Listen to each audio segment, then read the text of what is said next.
Dahlia had never heard of HSP. "On one, my sister-in-law Brielle often repeated. So you cannot ask me for favors and stuff. It makes me sad and hurts me." These were the words Brielle, my husband's sister, frequently used. HSP, it turns out, refers to someone highly sensitive to stimuli, easily affected by others' moods, a delicate personality. "I, bearer of such a sensitive soul," was told. "For the final farewell, it's family only, so could you, a stranger, please leave? Oh, why don't you guard the parking lot outside? Maybe count the blades of grass during the funeral." On the day of the final goodbye to father-in-law Ezekiel, I was told this under the cold sky. When my kind husband Axel learned of this, he uttered something astonishing. Too late for regrets for those who caused alarm. After all, I had been cared for by these people in the worst way possible. Amidst the tense atmosphere, one attendee said, "Aren't you guys going to stop Dahlia outside?" Ni outside was engaged in a rather surprising activity.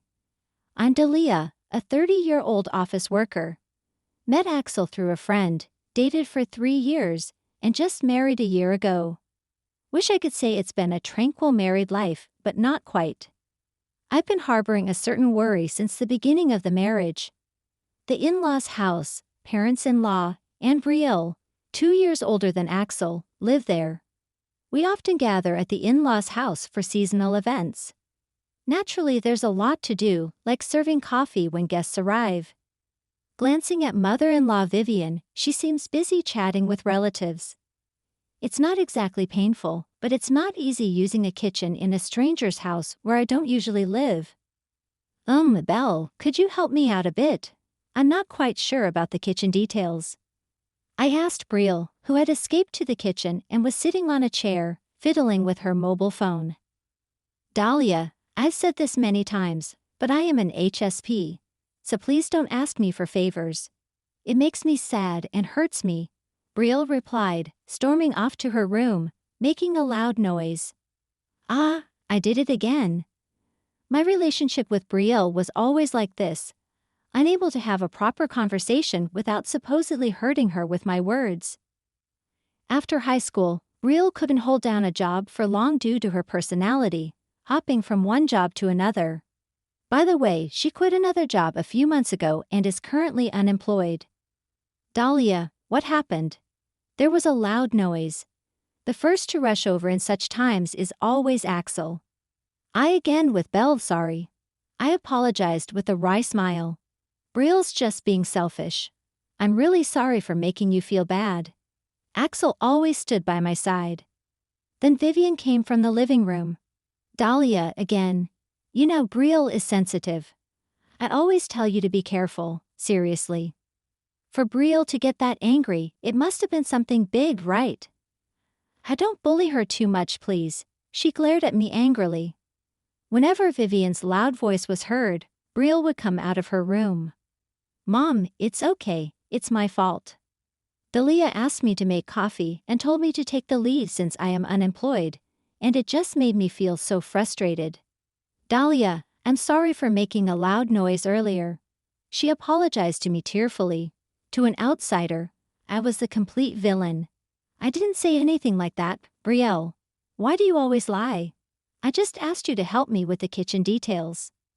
I'm sorry for always misunderstanding. I'm HSP, so please don't raise your voice." She pretended to tremble and act scared like a tragic heroine. I hated it because it was so infuriating. The relatives made awkward faces, and the atmosphere turned terrible. The one who always managed to change the tense mood was father-in-law Ezekiel. "Dahlia, you tried to make coffee. Thank you." "Come on, Vivian and Brielle," apologized to Dahlia. "Brielle, you're an adult now, not a child anymore." He was the one to firmly reprimand Brielle, his own daughter. Because of that, from the relatives, "That's right, Bri, you're an adult now. Maybe it's time to look for a partner or start job hunting. You can't rely on your parents forever. Learn a bit from your brother Axel." Hearing this, Brielle's face turned red. So visits to the in-laws' house always left me exhausted. Sitting on the sofa at home, I let out a big sigh, unaware.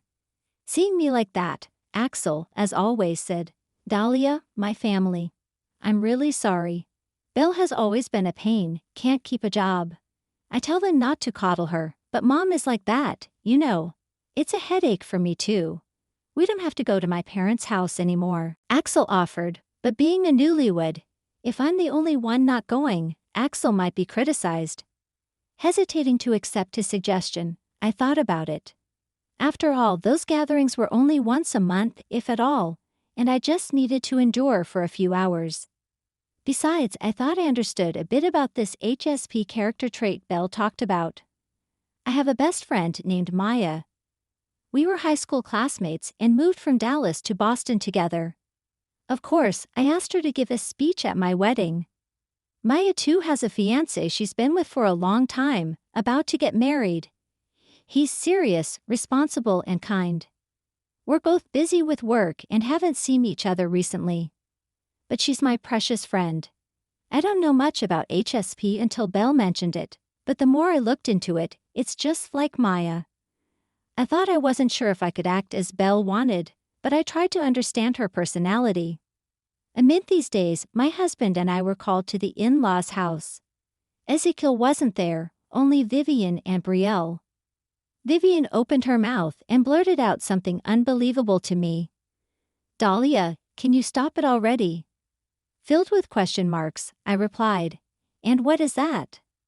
Vivian, face red with anger, said, "Don't play dumb, Dahlia. You've been sending harassing messages to Brielle almost daily. She's scared, poor thing." "What?" I was baffled, having no clue about such accusations. Then Axel intervened. "So where's the proof? If you're going that far, show us those messages." Brielle, with Axel's words, shivered a little. "I was too scared and deleted them, but I'm not lying. Thinking that there are people like Dahlia in the world makes me too scared to even think about getting a job." I was infuriated by her weak, crying figure. Despite being an adult, Belle had a hard time at work and quit her previous job, right? She started feeling better recently, so I suggested she start looking for a job again. Then she cried and said all that yesterday. I felt so sorry for her. "No way, that's just too far-fetched," and Vivian, believing that they're both ridiculous. Disgusted, I looked at the two of them. "So that's all you called us for? Consider our position, being dragged into such a stupid conversation." "Brielle, what's with you always using HSP as an excuse? You've been to a hospital or something for it, right?" Axel glared at Brielle. Of course, I'm taking medication, and it's really hard for me. I can't work in this state," Brielle yelled, slamming the table with a loud noise. Vivian echoed her, "Yes, Axel, you're being deceived by Dahlia. Brielle is suffering so much. Why aren't you on her side? You're crazy." Axel looked at them as if they were filth. "What are you talking about? You two are the ones who are crazy." Then Axel retorted, "Brielle, please stop using me as an excuse for not wanting to work. It's extremely unpleasant." Brielle's face turned red. For the next few months, for the first time, I experienced what seemed like a peaceful married life. I learned how important it is to distance oneself from the source of stress. It was a cold early morning when it happened unexpectedly. At 4:00 a.m. Axel's mobile phone rang. Rubbing his sleepy eyes, he said, "Oh, it's Mom. Obviously, I can ignore it, right?" As Axel was about to go back to sleep, I said, "Calling this early in the morning is a bit strange, don't you think? Maybe something's happened." Reluctantly answering the call, he heard, "Axel, Ezekiel has. It was a heart attack." By the time we rushed to the hospital, Ezekiel was already gone. Vivian, seeing me, said, "Why did Dahlia come too? Go away." She threw her bag at me. Belle was also there, blaming me for everything. "It's all Dahlia's fault, all of it. Non-family members leave," I said to their irrational words. "Enough. Can't you be quiet at a time like this? It's so unfair to Ezekiel. And don't worry, I don't consider you family either." Axel apologized to me, but there was so much to do. Ignoring the unreliable too, we busied ourselves with death notices, funeral arrangements, and church services. Ezekiel's sister, auntie-in-law Lucy, who lived far away, worked hard. Rest well, Ezekiel. So, what will you do, Axel? Lucy asked. Axel, looking straight ahead, replied, My mind's been made up for a long time. Lucy simply nodded, understanding. We decided to have a funeral with only close family. On the day of the funeral, I never expected to be treated like that. While I was bustling around, Vivian and Brielle called me over. Dahlia, can you come here? They had a request. We asked Axel, but he refused. Can you ask him for us? I was shocked when I heard what they wanted. Now that Ezekiel's gone, you both work, right? Could you help us out financially? Maybe $1,500 a month would be good. We're family after all, right? They were completely ridiculous. I couldn't help but laugh, holding my stomach. Family, huh? Please don't make me laugh. Weren't you the ones who said non-family members should leave, always calling us outsiders? And now saying we're family when you're in trouble.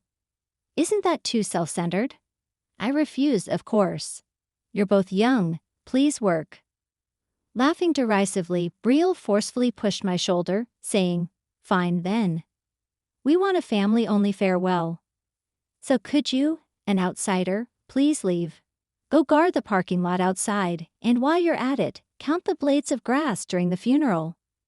Pulling my arm and laughing as if it were amusing, she kicked me out of the funeral home without even giving me a coat in the cold season.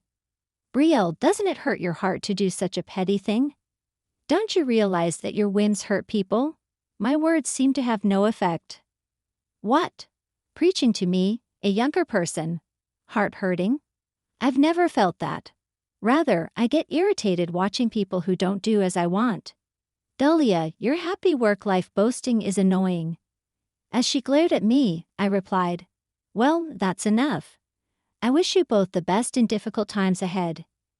Smiling kindly, I walked towards the parking lot. About 20 minutes later, a pale-faced Vivian and Brielle, along with an enraged Axel, showed up in the parking lot where I was. Dahlia, what are you doing? Are you crazy? Their faces losing their minds were comically absurd, and I couldn't help but laugh. What am I doing? Just doing as I was told, guarding the parking lot and counting grass blades. I'm at 350 now. Behind me, as an outsider, I'm not allowed in the funeral home. I've been told by Vivian and Brielle to guard the parking lot and count the blades of grass. I had written these words on a cardboard box and placed it nearby.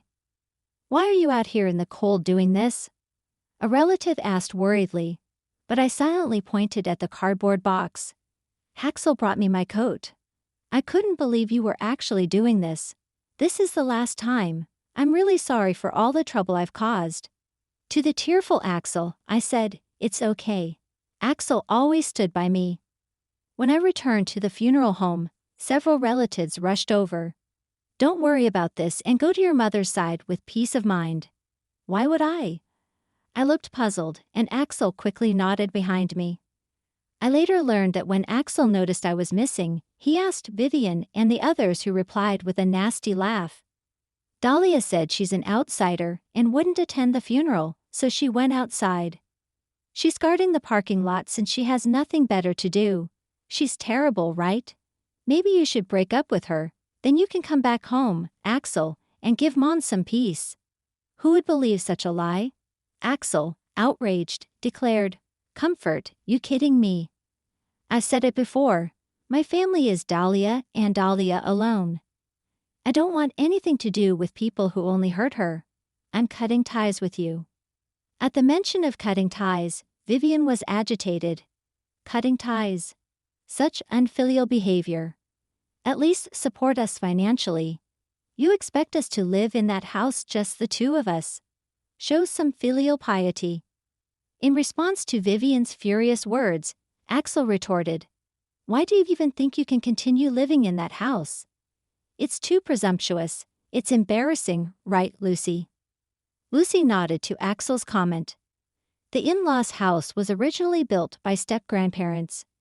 When the step-grandparents passed away, the property and the house were inherited by Lucy. After a discussion among siblings, Vivian, you didn't help Dad and Mom when they were in trouble, did you? Instead, you drove them out of their own home. I've always apologized on behalf of Ezekiel. And I inherited the house. There's no plan for me to return. Brielle, you too, you've always bullied my daughter. Every time you saw her, she's so afraid of you that she didn't even come today. Lucy glared at the two. Dad was planning to divorce Mom and leave the house. You didn't know that, did you? He consulted me many times, saying he was scared of you two and didn't know what to do. Lucy and I were preparing to sell the house. Axel spoke calmly. Divorce, selling the house. Axel, what are you talking about? The fear of possibly losing their home seemed to instantly drain the color from their faces. Well, you need to straighten out your childish behavior, or you're going to face serious consequences soon. Axel's advice was unheeded. Shut up, I'm not wrong. Selling the house? What are you thinking? That's it. I'll move into your place. Take care of me and Mom. Ignoring their childlike comments, Axel said, you need to leave the house by the end of the month. We've got a potential buyer, and don't think of depending on us. Dahlia's mother has been diagnosed with an illness. We're moving to Dahlia's hometown. Axel's words were met with loud complaints from the two. Amidst the tense atmosphere, a relative who entered the funeral home said, aren't you going to stop Dahlia outside? What followed was as earlier. Neither of the two, already disliked by the relatives, had anyone on their side and seemed diminished. Brielle, I've always thought this, but HSP, that's a lie, isn't it? Brielle glared at me. No, I'm taking medication. Then what's the name of the medication? Which hospital? I pressed her. That is? Belle fell silent. HSP is an innate personality trait, and there's no medication for it. My best friend is like that. She's been suffering in silence, pushing herself too hard. She's serious and tends to bear it all alone. But you're different. You're not HSP. You're just running away from unpleasant things, ignoring others' feelings, and throwing tantrums like a child whenever something doesn't go your way. What you did, Toya, I will never forgive you for that.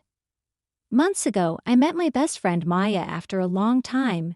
She was even thinner than her already slender frame and told me she was visiting a psychiatrist now. The cause was stress at work. A new employee, upon realizing Maya was younger, behaved over-familiarly from the first day, pushing work onto her. It's faster when someone experienced does it, right? Thanks a bunch.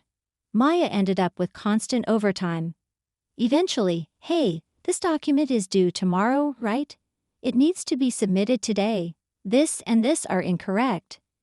The new employee slammed the desk and announced, I'm going home, and I quit today. I can't work in a place where seniors bully newcomers. She left all her work and really went home. Maya, feeling responsible, soon took a leave from the company.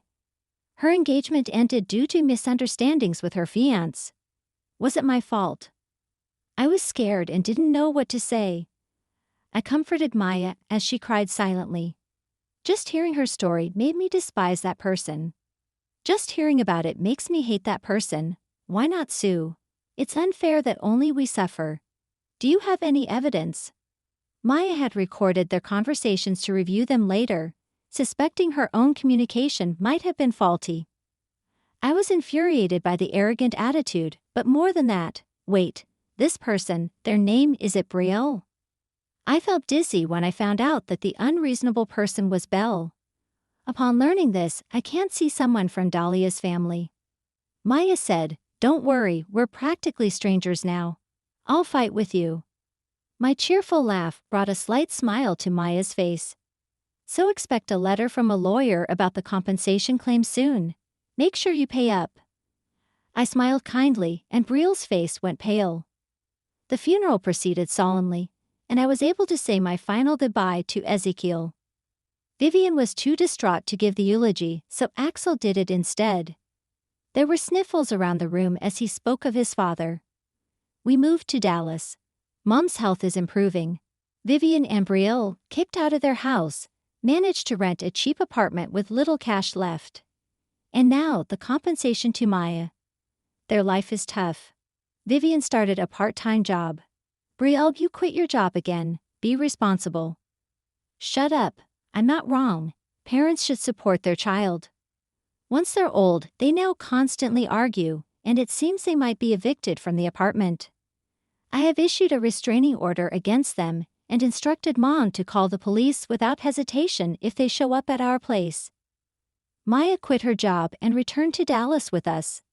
She's still recovering but gradually gaining weight, and her smile is coming back. Nothing makes me happier. Someday when I have children, I want to teach them the importance of empathy and that there's no need to endure and be friends with someone they can't understand.